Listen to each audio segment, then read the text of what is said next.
Bonjour à tous, bienvenue sur le tutoriel concernant la présentation de la plateforme e-learning JWCF destinée aux formateurs qui suivent l'évolution des apprenants sur la plateforme e-learning. Ce tutoriel a pour objectif de vous présenter la plateforme, ses fonctionnalités et ses atouts. Comme vous le savez, l'e-learning est une modalité qui s'intègre aujourd'hui totalement dans un parcours de formation dit Blended Learning.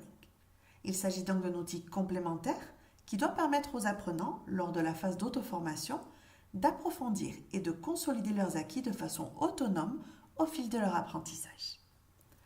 Nous allons tout d'abord vous rappeler comment vous pouvez accéder à la plateforme.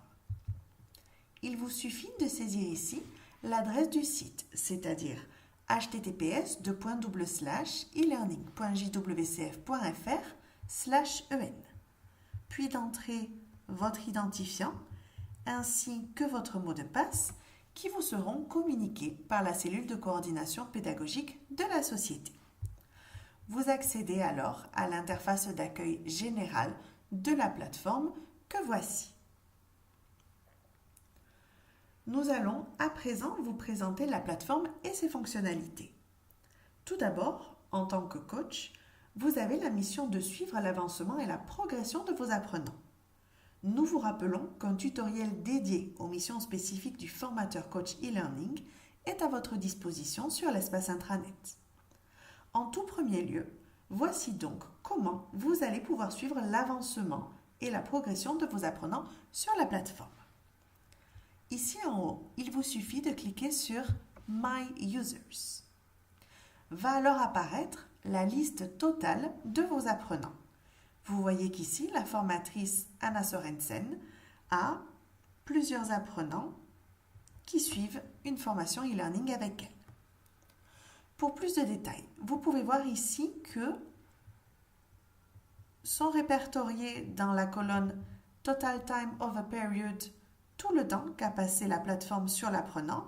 Par exemple, ici, Madame Carsuzan a passé 13h12 minutes, Monsieur Poirier 29h57 minutes.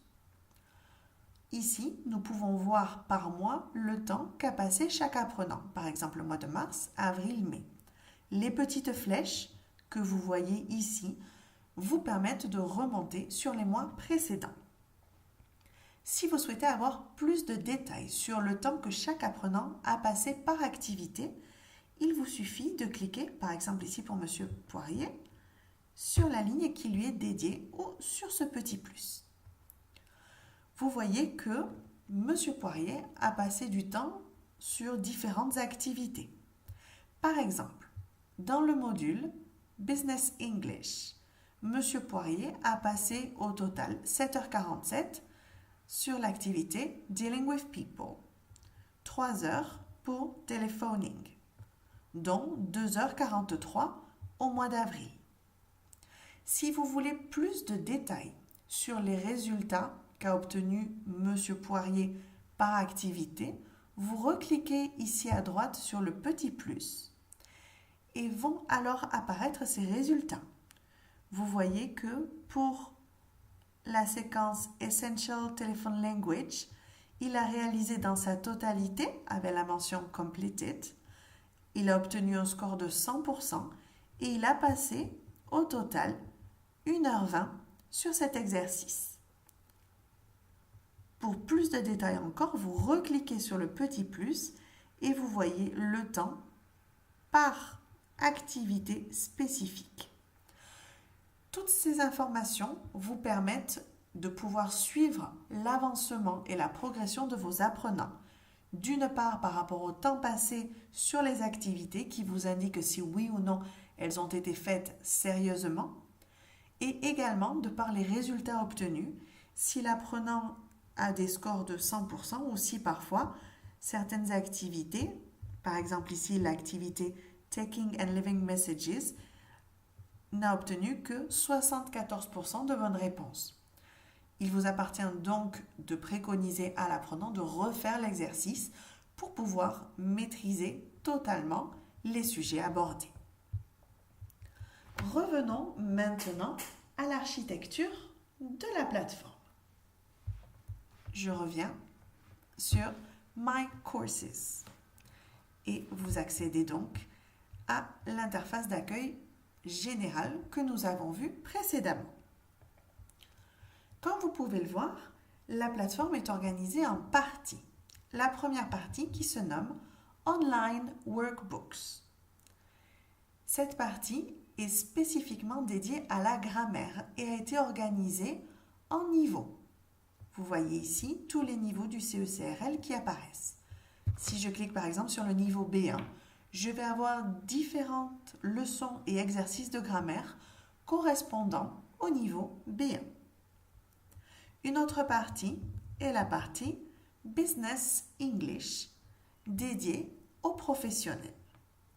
Et également, une partie accessible à tous sera la partie General English, dédiée à l'anglais du quotidien. Il est important de vous rappeler que chaque petit module, chaque petit carré correspond ici à un module, que chaque module est lui-même organisé en séquences. Vous voyez ici que le module Dealing with People est organisé en 6 séquences différentes. Afin d'illustrer mes propos, je vais opter pour la première séquence, la séquence Saying Hello and Goodbye, que voici. La première chose importante à noter, c'est ici en haut à droite le time spent. Vous pouvez voir le temps que vous ou que l'apprenant passe sur la plateforme. Ceci est une indication importante pour vous et c'est cette indication que vous retrouvez quand vous cliquez sur My Users. C'est là que vous pouvez voir tout le temps que l'apprenant a dédié à une activité. Cette partie ici à gauche, en orange, représente l'architecture de la séquence. Il est important de noter que nous retrouverons cette architecture dans toutes les séquences de tous les modules. Il est donc important pour vous de maîtriser toutes les activités que compose cette séquence. Important, si vous cliquez d'abord ici sur le titre de la séquence, Saying Hello and Goodbye, vous voyez que va apparaître un petit encadré gris qui vous indique le niveau d'accessibilité de ce module pour l'apprenant. En cliquant ici sur Continue, vous revenez à la page principale. Nous allons maintenant vous expliquer comment se décompose chaque activité de la séquence. La première activité sera la Starter Activity. En cliquant dessus, vous pouvez voir qu'elle se décompose en 2 sous-parties. La sous-partie Saying Hello and Goodbye et la sous-partie Saying Hello and Goodbye Activity 2. Je clique d'abord sur la première activité, le Activity 1. Il s'agit ici d'exercices de mémorisation et d'assimilation de vocabulaire. Comme vous pouvez le voir, vous avez la possibilité, en cliquant sur Words, d'occulter le mot et au travers de la définition qui est proposée ici, d'essayer de retrouver le mot recherché, ou bien en cliquant sur Definitions, il n'y aura plus maintenant que le mot à définir et il revient à l'apprenant de tenter de retrouver ce que signifie cette terminologie. La deuxième activité, la Starter Activity 2, est une autre activité consacrée à la recherche et au travail sur le vocabulaire. Ici, il convient de cliquer et de choisir la bonne réponse proposée dans l'activité. Pour illustrer mes propos, je vais cocher ici au hasard plusieurs réponses. Comme vous le voyez, à la fin de l'exercice, le Check Answers, le bouton Check Answers vient de se griser.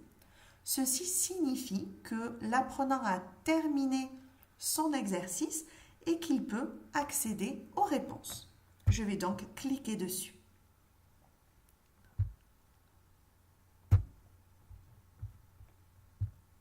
Comme vous pouvez le voir, je vais obtenir ici le Total Score. J'ai obtenu un résultat de 4 sur 6. En vert, les réponses correctes. En rouge, mes erreurs. Alors, tout en bas de l'exercice, comme vous allez pouvoir le voir, s'offre à moi deux choix. Je vais pouvoir try again, refaire l'exercice, ce qui est bien sûr fortement conseillé à l'apprenant pour une meilleure assimilation des exercices et des activités proposées dans cette partie, ou alors je peux aller directement à Show Answers pour avoir la réponse en direct. Je vais ici cliquer sur Try Again et comme vous pouvez le voir, mes réponses correctes sont restées en vert et je peux ici refaire les petits exercices pour lesquels j'ai commis des erreurs. Continuons maintenant avec la deuxième activité proposée, l'activité Comprehension, qui elle aussi se décompose en deux sous-parties, le Comprehension 1, Comprehension 2. Je vais commencer par le Comprehension 1. L'objectif ici est d'écouter, comme vous le voyez, une bande audio. En cliquant sur cette flèche, l'extrait va se jouer et comme vous pouvez le voir, il dure ici 2 minutes 44. Si vous travaillez avec des apprenants de niveau plutôt débutant, nous vous conseillons de cliquer sur ce petit bouton ici avec la tortue qui permet d'écouter la même bande audio mais à une vitesse plus raisonnable et plus accessible pour des apprenants de niveau plus faible. Après avoir écouté cette bande audio, le but de l'exercice ici, comme vous le voyez, est de match, donc de relier la première colonne à la deuxième. Je vais encore une fois ici réaliser l'exercice pour vous montrer. Je ne vais plus donc cocher, cliquer sur des cases, mais choisir la réponse appropriée. Donc pour illustrer mes propos, je réalise une nouvelle fois l'exercice. Et l'exercice étant terminé, le bouton Check Answers vient logiquement de se griser. Je clique dessus et comme vous allez le voir, j'ai obtenu le résultat de une bonne réponse sur 5, la bonne réponse étant en vert, et les réponses erronées étant sanctionnées par une croix rouge. Encore une fois, je peux Try Again, refaire l'exercice ou Show Answers, accéder aux réponses directement. Concernant la deuxième sous-partie, l'activité Comprehension 2, je vais accéder encore une fois au même texte, à la même bande audio que précédemment. Je vais juste avoir un exercice différent à réaliser pour lesquels je vais pouvoir encore une fois ici cocher le ou les bonnes réponses de l'exercice. Maintenant, je vais passer à l'activité qui se prénomme Focus on Language. À partir que la même bande audio que précédemment, d'accord, dans un souci de logique, on travaille toujours sur une même bande audio pour une très bonne assimilation du vocabulaire. Je vais ici avoir la possibilité de use each of the words only once to complete the dialogue. Vous voyez ici que dans la colonne de droite, j'ai plusieurs mots à ma disposition que je dois forcément replacer dans mon exercice. Vous allez avoir deux possibilités. L'apprenant donc va pouvoir copier-coller le mot de la colonne. Donc je vais ici copier-coller le mot meet. Et vous voyez que le mot vient de se barrer. Ceci signifie que le mot a déjà été utilisé dans l'exercice.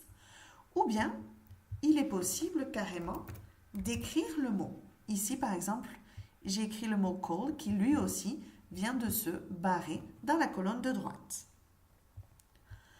Très important, vous voyez ici à la fin de l'exercice que vous avez un petit bouton en gris Next. Ceci signifie qu'il y a plusieurs pages d'activités pour ce même exercice.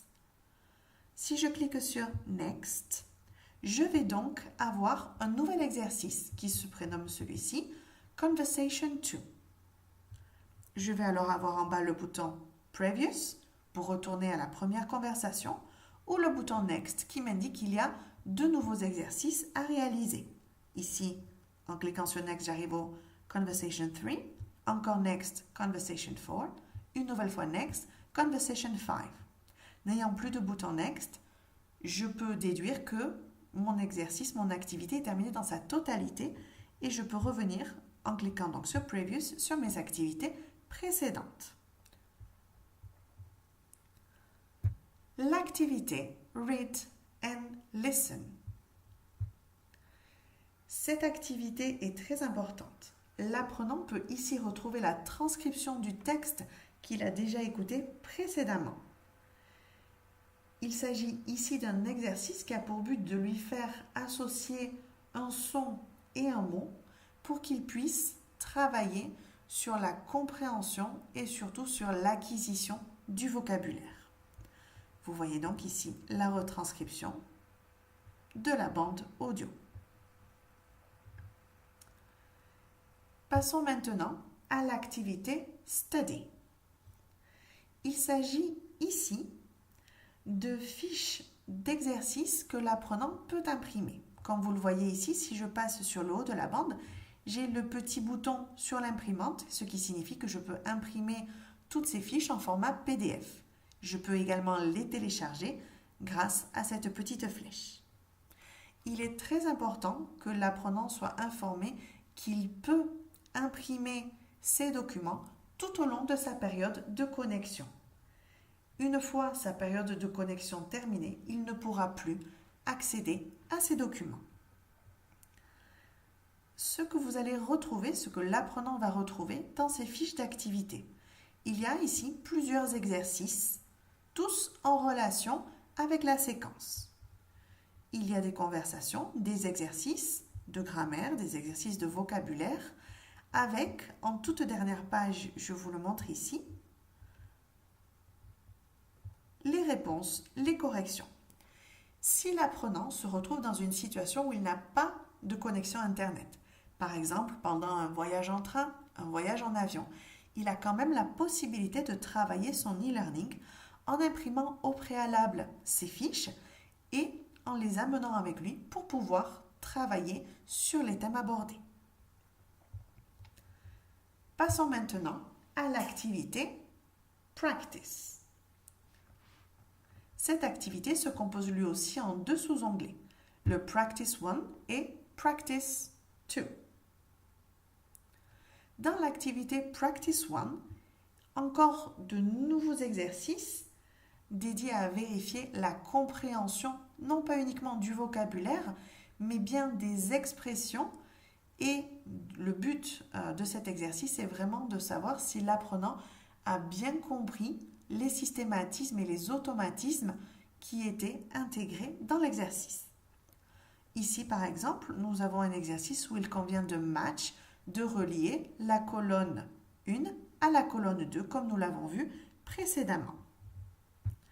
Dans l'activité Practice 2, nous allons accéder à un autre exercice où ici, il faudra donc soit copier-coller, soit écrire les éléments mentionnés dans la colonne de droite. Attention, il y a ici un bouton Next qui m'indique que d'autres pages d'exercice sont disponibles pour l'apprenant. L'activité maintenant Language Recognition se décompose elle aussi en deux sous-parties, le Language Recognition 1 et le Language Recognition 2. Ce sont des activités très courtes mais très intéressantes pour que l'apprenant puisse travailler sa compréhension orale. Il s'agit ici d'écouter de tout petits extraits, encore une fois en cliquant sur la flèche noire pour écouter l'exercice à vitesse normale, en cliquant sur la tortue pour écouter la bande audio à vitesse plus lente. Vous voyez que ici, cette bande audio fait 6 secondes, c'est donc relativement court et c'est un exercice qui va vraiment permettre à l'apprenant de développer son oreille. Encore une fois, le petit bouton Next va indiquer ici qu'il y a plusieurs pages dans cette activité. La deuxième sous-partie, la sous-partie Language Recognition 2, va permettre à l'apprenant de travailler non plus sur un mot uniquement, mais sur des expressions. Ici, encore une fois, on peut l'écouter à vitesse normale et comme vous le voyez avec le bouton Next, il y a plusieurs pages dans cette activité. Si nous passons à l'activité Pronunciation, Comme son nom l'indique, il s'agit ici de travailler sur la prononciation du vocabulaire indiqué. Ici, en cliquant sur Listen, Pleased to meet you. l'apprenant va entendre soit un mot, soit une expression, soit une phrase complète qu'il devra répéter. En cliquant sur Say It et ensuite en terminant avec Stop Recording, et s'il souhaite le réécouter en cliquant sur Playback All, il pourra s'enregistrer et réécouter. Je ne vais pas le faire ici en même temps pour éviter les larcènes dans cet enregistrement. Encore une fois, le bouton Next va indiquer ici à l'apprenant qu'il a plusieurs mots et expressions à prononcer. Je passe maintenant à l'activité qui se prénomme Progress Test. Cette activité a pour but de tester les acquisitions linguistiques et grammaticales des apprenants de tous les points abordés au cours de la séquence. Il s'agit d'une solution idéale pour lui permettre de se tester et de valider tout ce qu'il a assimilé pour pouvoir l'approfondir un petit peu plus en détail. Ici, par exemple, il doit cliquer non pas sur une ou deux solutions proposées, mais il y a plusieurs choix. Il s'agit de QCM, donc c'est un petit peu plus compliqué. Et l'avantage ici de refaire l'exercice plusieurs fois est donc conséquent. Pour terminer, une partie très importante pour vous, coach formateur, c'est l'activité Speaking. Ici encore, il y a la possibilité d'imprimer ou de télécharger ces documents en format PDF. En tant que formateur coach, vous allez avoir des rendez-vous réguliers avec votre apprenant lors desquels vous allez vérifier sa progression et son avancement. Vous pouvez voir, encore une fois en cliquant sur My Users, toutes les activités qu'ont réalisées vos apprenants. Afin de pouvoir travailler avec eux sur des jeux de rôle, des débats, des discussions, nous vous conseillons d'utiliser ces supports, les supports de l'activité Speaking. Comme vous pouvez le voir, vous avez des Communication Activity, des situations et également ici des Discussions. Vous avez énormément de jeux de rôle, de débats proposés. Vous n'avez donc pas forcément à tout réinventer, à créer des supports complémentaires, sachant qu'ici, vous avez beaucoup de matériel et de supports à votre disposition pour permettre à l'apprenant de travailler plus en détail. Avant de terminer, je vous indique que l'apprenant a ici la possibilité d'utiliser le Oxford Dictionary. C'est-à-dire que s'il y a un mot dans un texte, dans une activité qu'il ne comprend pas, je vais taper par exemple le mot morning, l'apprenant a la possibilité d'accéder à sa définition en anglais. Très important. On voit ici, donc morning, il y a une définition, il y a également des exemples pour permettre à l'apprenant de comprendre de quoi il s'agit. Si vraiment l'apprenant avait des problèmes pour comprendre, il peut ici passer à la fonction Translate. Donc je vais ici retaper le mot morning et vous voyez qu'en français, on m'a donné la définition, le mot matin.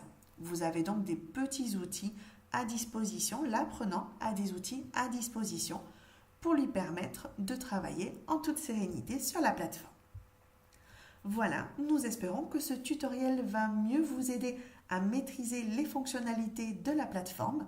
Nous vous remercions pour votre attention. À très bientôt!